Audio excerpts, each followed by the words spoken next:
Three, two, one. Assalamualaikum warahmatullahi wabarakatuh. Kembali lagi di Ruang Buruh, Hidup Rakyat Indonesia, panjang umur perjuangan, salam akal sehat. Nah, teman-teman, kembali lagi di Ruang Buruh. Di video kali ini sudah kedatangan kembali narasumber yang ahli di bidangnya, yaitu Bung Asel. Nah, Bung Asel ini beliau adalah pengurus sekjen di tingkat PUK, yaitu KEP SPSI, dan pengurus aliansi FKBLP juga. Nah, selamat datang Bung Asel. Ya, selamat datang Bang. Gimana, sehat kabar? Alhamdulillah Bang. Nah, bisa perkenalkan diri Bung Asel ke teman-teman aktivis buruh biar pada kenal nih Bung Asel. Perlu juga ya. Iya, perlu dong. Ya mungkin kalau disuruh perkenalan diri, ya nama saya Asel Bang. Ya mungkin banyak teman juga yang udah kenal, tapi lebih banyak yang belum kenal mungkin. Iya, mungkin kan ini di kalangan luas supaya teman-teman dan terutama pekerja-pekerja lain bisa mengenal Bung Asel nih. Ya, Nah, ya kalau secara perkenalan ya nama saya emang Asel Bang. Mungkin banyak orang yang lebih mengenal dengan nama Asel.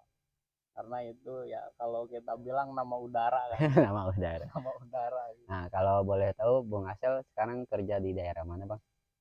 Saya kerja nggak jauh dari rumah sih Bang.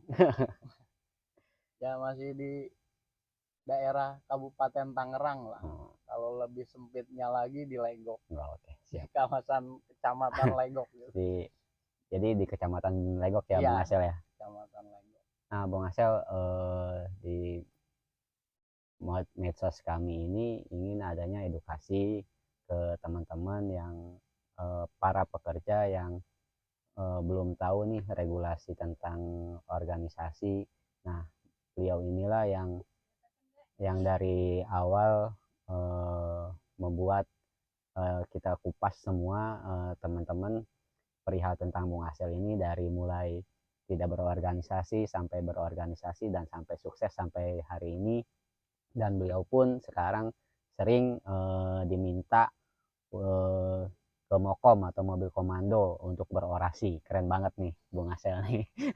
Suaranya sangat keras dan lantang ketika Bung Asel di mobil komando, teman-teman. Enggak juga Mas. Biasa aja. Enggak keren-keren juga, biasa aja. Nah, Ya, Bang, itu juga mungkin karena terpaksa kali. terpaksa Bang Asel. Ya kadang hidup itu bisa diawali dari keterpaksaan juga Bang. Terpaksaan kenapa Iya, maksudnya? artinya banyak hal-hal yang awalnya kita terpaksa hingga akhirnya Terbiasa. kan gitu. Mungkin Bang Andri juga sering kan ngalamin gitu. Dari awalnya kita terpaksa, ya mau nggak mau akhirnya juga terbiasa kan. Iya. Gitu. Kalau dibilang keren juga mungkin nggak juga sih Bang. Artinya gini lah, kalau kita mau share pengalaman soal berorganisasi atau keorganisasian, khususnya ini kan di channelnya Bang Andri nih, Ruang Buruh ya. Betul Bang. Artinya mungkin kita ngomonginnya nggak jauh nih dari perburuhan kan gitu. Ya kalau share-share ilmu pengetahuan tentang perburuhan ya mungkin salah orang juga lah gitu kan. Saya juga sama aja sih Bang, ya, orang yang belum tahu banyak juga ya, cuman mungkin kita bisa lah sedikit sharing-sharing. Iya betul. Ya barangkali dari obrolan kita ini ada lah beberapa yang bermanfaat, dan ada juga mungkin beberapa yang bisa menjadi ilmu atau wawasan lah buat teman-teman saya khususnya dan teman-teman buruh lah ya umumnya gitu. Nah, Bung Asel, dari sebelum Abang tahu nih organisasi, awalnya seperti apa Bang? Ya kalau sebelum kita tahu organisasi buruh ya, karena jujur lah Bang, gini, kita nih juga sebagai buruh juga terlalu awam sebenarnya memahami apa sih itu buruh, Iya. ya kan. Mungkin Bang Andri juga buruh juga kan, pekerja juga, Iya. betul nggak? Betul. Ya kita kadang taunya kita ini karyawan, kita ini pekerja, kita ini kadang disebut buruh juga enggan gitu. Bener nggak? Iya, ya, tapi kan terkenalnya itu buruh sekarang, Iya, masa-masa ini nih. gitu kan. Karena kita lebih taunya karyawan. Kalau kita kerja di satu perusahaan, kita ini lebih dikenal dengan sebutan karyawan, dan mungkin kita juga lebih mengenal diri kita dengan karyawan gitu. Iya. Sehingga akhirnya terkadang sebutan buruh terhadap pekerja atau karyawan juga ini kan agak sedikit dihindari, karena inilah ada kesan buruh itu gimana sih buruh gitu kan. Ya. Nah padahal kalau kita telisik dari sisi peraturan atau regulasinya, memang sebelum adanya pergeseran istilah menjadi pekerja atau karyawan yang kita lebih kenal sekarang, ya memang dulu juga buruh gitu. Awalnya itu buruh gitu. Tapi kenapa sekarang pekerja ini seakan-akan enggan gitu disebut buruh? Karena mungkin konotasinya ya mungkin abang paham lah. Buruh itu ya kayak mungkin lebih dekat dengan buruh serabutan dan lain sebagainya, tanpa kita sadar, dan kadang tanpa teman-teman pekerja sadar bahwasanya setiap pekerja yaitu buruh gitu. Karena pekerja itu sebetulnya pergeseran dari istilah buruh itu sendiri gitu Bang Andri. Yaitu sedikit pemahaman saya seperti itu. Begitulah kurang lebih. Boleh saya ngopi? Boleh ngopi dulu dong. Ngopi. Rokok nih Bang Sel. Ya siap Bang. Rokoknya rokok biasa, rokok buruh. Bebas ya, boleh ngerokok ya. Bebas Bang, karena kan buruh terkenalnya edukasi sambil ngopi, ngerokok sambil ya cari-cari ilmu sambil kayak beginilah diskusi. Nah, dulu kenapa sih Bung Asel membuat sebuah kelompok atau organisasi nih Bung Asel? Ya justru gini Bang, kalau ditanya sejarah, justru bukan saya gitu kan. Justru saya diajak sama rekan saya gitu. Yang tadinya tidak tahu apa-apa, ada yang mengajak gitu ya. Artinya ya jujur, kalau boleh bicara jujur, ya awalnya ya saya juga sama Bang, nggak tahu apa-apa gitu kan.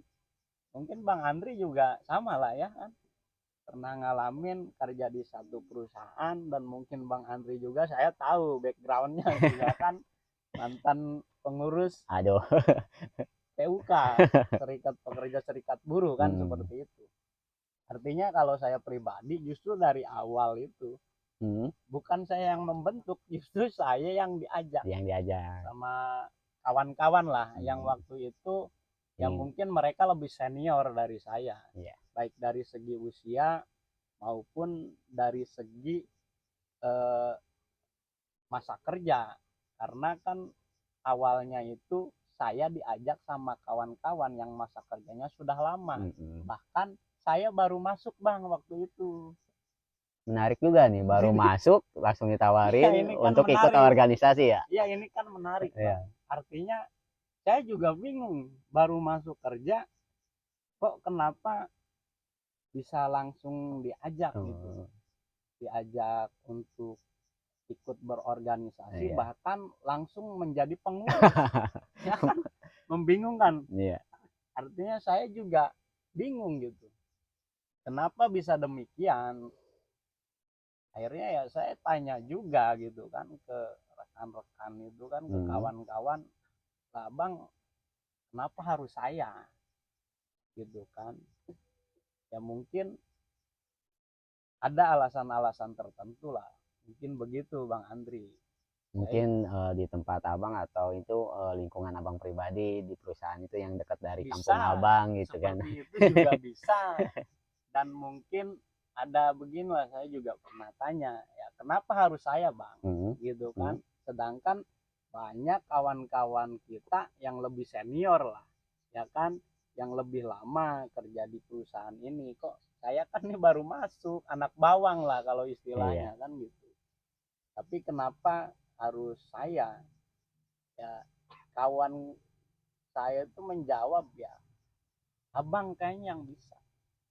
Ya justru saya nggak bisa kan gitu. Mungkin teman-teman atau rekan-rekan abang dulu ngelihat abangnya, oh bisa diajak bergabung nih, atau bisa ajak sharing bareng-bareng gitu, orangnya ya terbuka lah. Kan ada pekerja yang sangat-sangat tertutup seperti itu. Ya mungkin seperti itu. Jadi mungkin ada penilaian ke arah situ. Karena ya notabene emang saya dan kawan-kawan yang sudah senior itu ya memang itu satu wilayah lah, Ya, istilahnya domisili di satu wilayah. Mungkin di luar hubungan kita sebagai teman kerja dulu, ya kawan-kawan senior saya itu sudah tahu lah, mungkin teman tongkrongan lah. iya teman tongkrongan, Ditambah atau sudah tahu mungkin nih saya ini ada lah kemampuan ke arah situ, mungkin seperti itu awalnya.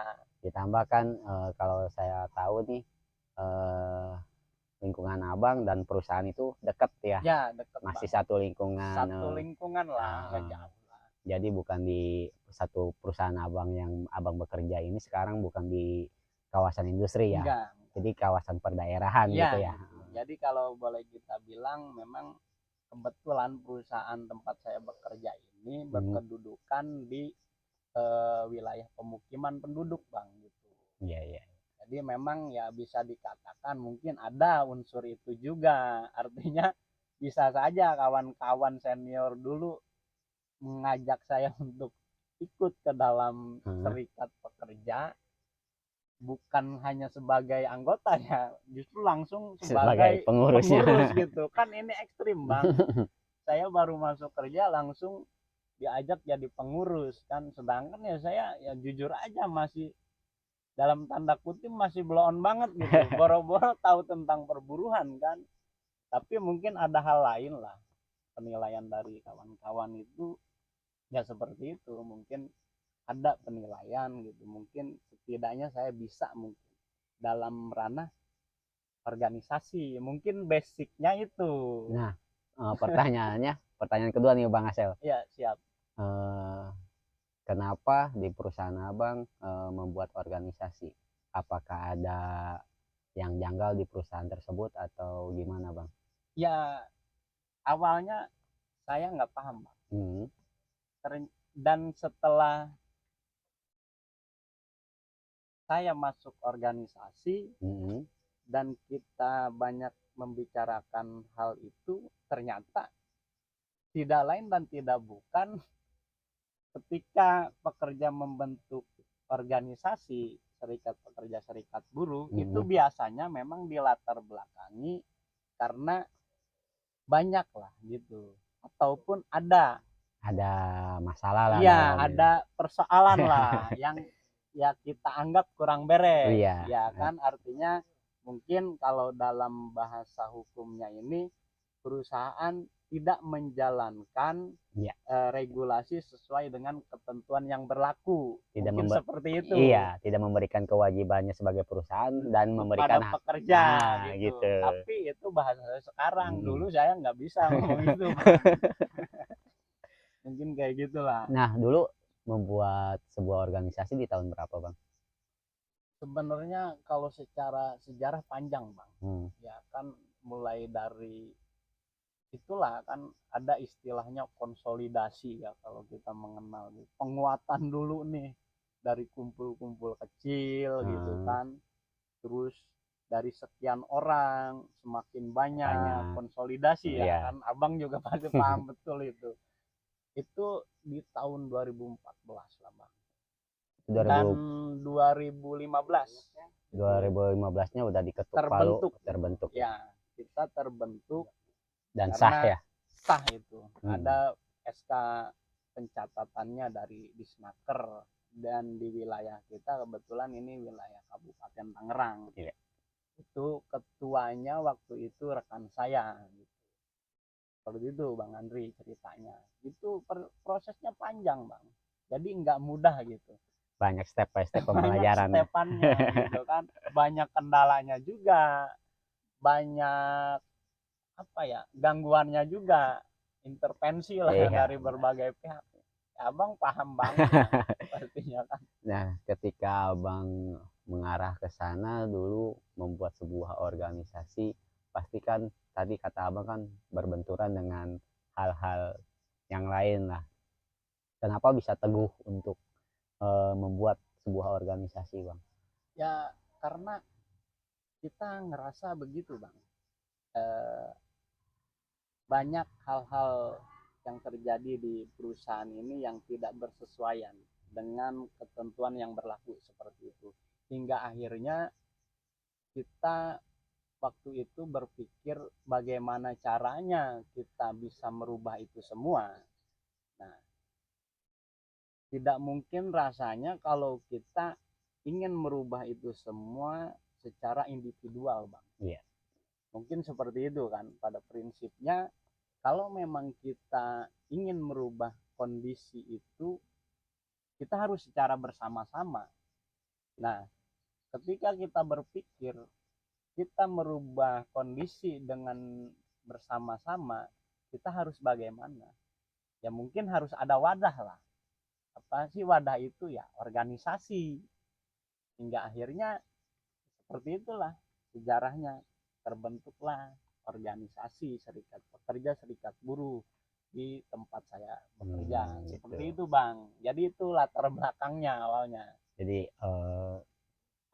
dari tadinya tidak tahu menjadi tahu, dan kunciannya itu di organisasi Abang jadi tahu nih hak dan kewajibannya Ya, kan, dan dilindungi juga oleh undang-undang ya Bang ya. Tentunya seperti itu Bang.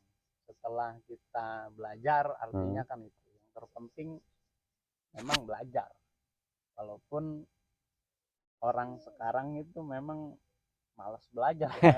Rata-rata kan begitu. Iya. Betul nggak Bang? Betul. Ya, kan? Kemarin juga sempat sama Bung Jibon berdiskusi nih Bang tentang regulasi organisasi. Dan beliau berkata emang ya buruh ini dibutakan tentang regulasi-regulasi. Terlebih tahunya buruh itu tahu ketika dia bekerja, bukan sejak dini gitu kan, regulasi tentang perburuan. Ya itu wajar Bang. Wajar.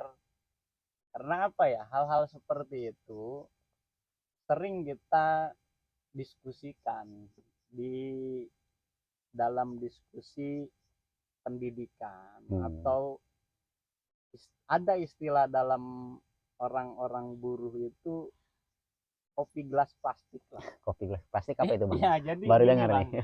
Jadi kita sering ngopi dengan gelas plastik di jalan. Oh gitu. Ya. Kesannya gembel kan. Iya. Tapi yang diobrolin tuh elit. Ya artinya isinya itu hebat sebetulnya.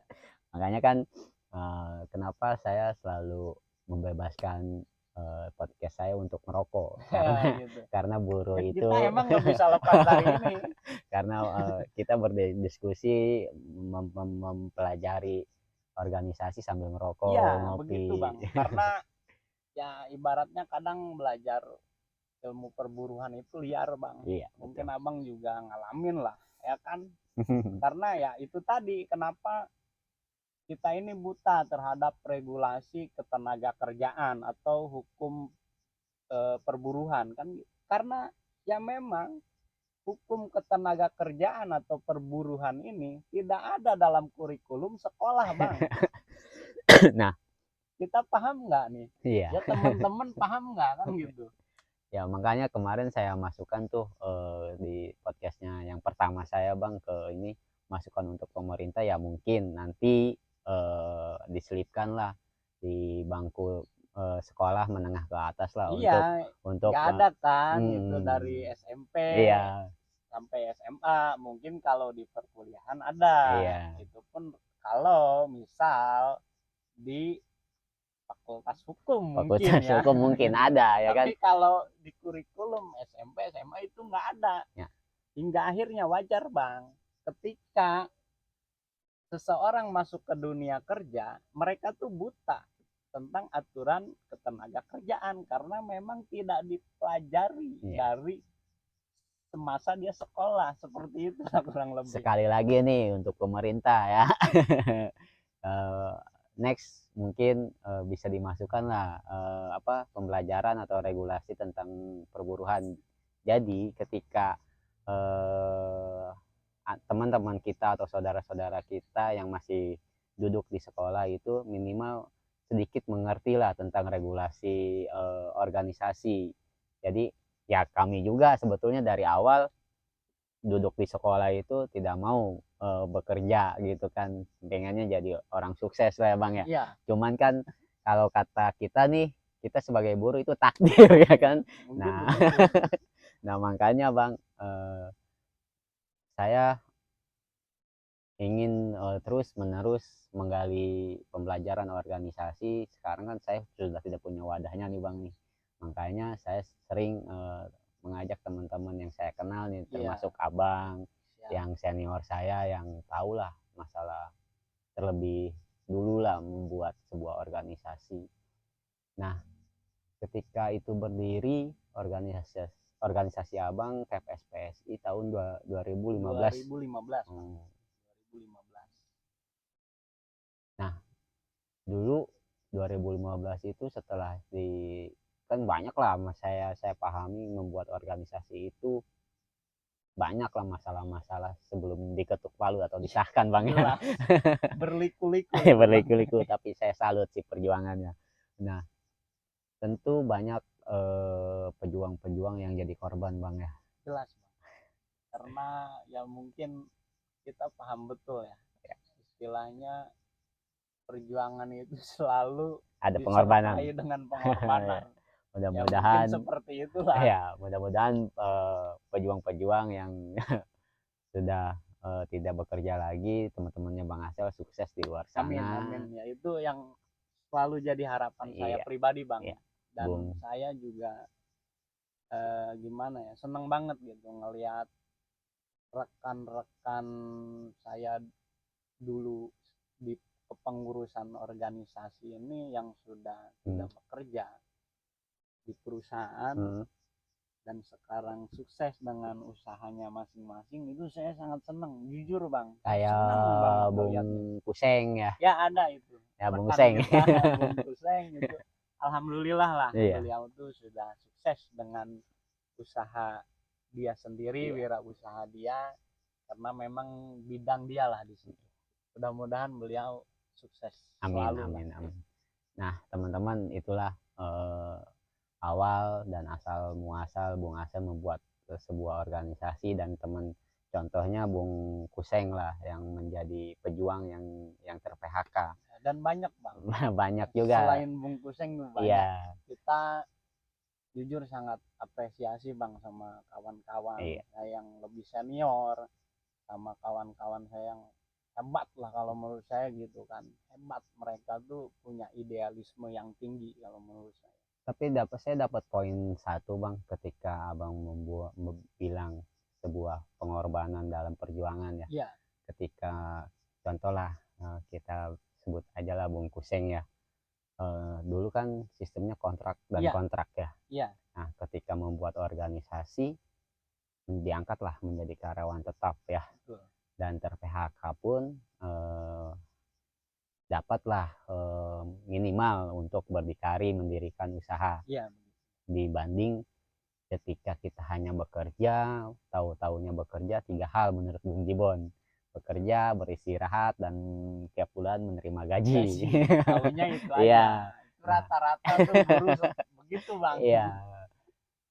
Nah melihat Bung Kuseng, itulah teman-teman ya, apalagi dengan regulasi sekarang dengan adanya outsourcing, tentang PHK itu atau menjadi karyawan tetap bisa menjadi berat dan hanya mimpi kosong lah sekarang gitu kan. Tapi dengan adanya organisasi itu bisa dibuat menjadi karyawan tetap gitu kan, sekalipun kita dalam perjuangan membuat sebuah bentuk organisasi, kita ter-PHK bukan sebagai karyawan kontrak, melainkan sebagai karyawan tetap ya Bang Iya, ya. seperti itu. Dan Ada bisa yang menarik Bang gitu. Jadi bahkan kalau kawan kita itu Kuseng dulu dia ter-PHK dengan status kalau menurut perusahaan itu masih kontrak. si kontrak. Iya masih kontrak. Tapi kalau kita anggap yang bersangkutan itu ya sudah karyawan tetap. Iya. Karena kenapa?